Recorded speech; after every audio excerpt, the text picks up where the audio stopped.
श्रीनिवास जगन्नाथ श्रीहरे भक्तवत्सल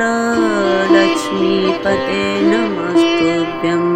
त्राहि मां भवसागरात् राधारमण गोविन्दं भक्तकामप्रपूरक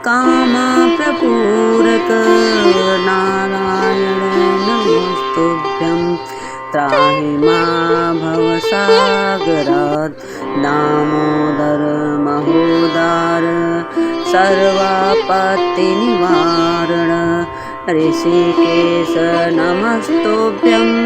त्राहि मां भवसागरात् गरुडध्वज वैकुण्ठ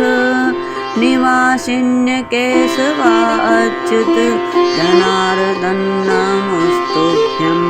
त्राहि मां भवसागरात् शंख चक्र गदा पद्म धर श्रीवत्सलाञ्छन मेघश्याम नमस्तुभ्यं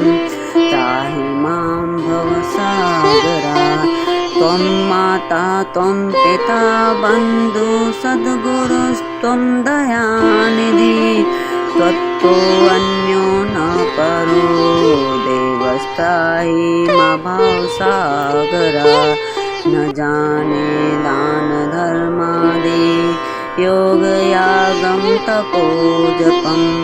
तं केवलं कुरु दयां त्राहि मां भवसागरात्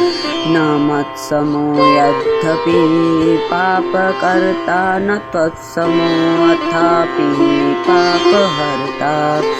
विज्ञापितं त्वदशेष साक्षिमापुद्धरात् पतितं तवाग्रे श्रीलक्ष्मीनारायण स्तोत्रम्।